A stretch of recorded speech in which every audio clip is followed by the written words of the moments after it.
స్వాహ వస్తున్నానమ్మ. నారాయణాయ స్వాహ తాగండి, మాధవాయ స్వాహ తాగండి. నాలుగోసారి చేయి శుద్ధి చేసుకొని చేయగడుక్కోండి. ఈ గ్లాస్ పట్టుకుని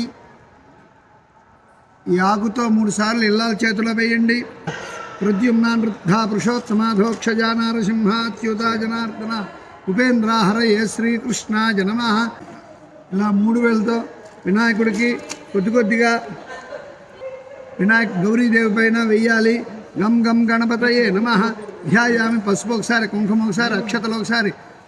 మహేష్ నామధేయస్య, మేఘనా నామధేయస్య, పాప పేరు తక్షి నామధేయస్య, కుటుంబానాం మమ అనుకోండి. జన్మనోధి షష్ఠే మాసే అన్నప్రాశన వెంకటేశ్వర స్వామి సన్నిధౌ మహాగణపతి దేవత పూజాం వెంకటేశ్వర స్వామి పూజాం కరిష్యే అంటే నమస్కారం చేస్తూ, అలాగే ధూపం దర్శయామి మహాగణాధిపతయే నమః.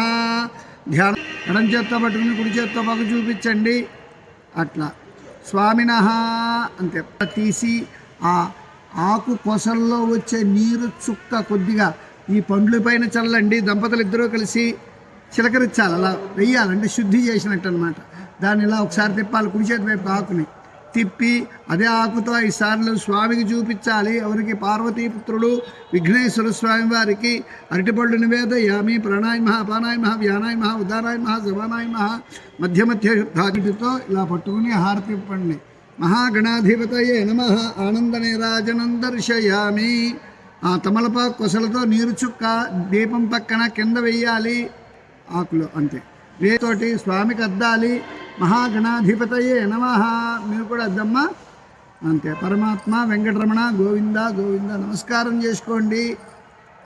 2 అక్షతలో పుష్పాలు తీసుకుని వినాయకుడి దగ్గర పెట్టి ప్రచోదయాత్ ఓ వెంకటేశ్వర స్వామి ధ్యానం సమర్పయామి, ఆవాహనం సమర్పయామి. ఆ మూర్తిని చూస్తూ మనసులో భావన చేసి అలా స్వామివారికి కొద్దిగా పసుపు కుంకం వేయండి. కేశవాయనం, నారాయణాయనం, మాధవాయనం, గోవిందాయనం నమః.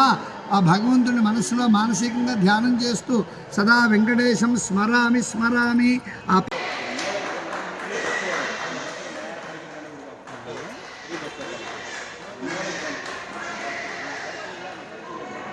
నమః.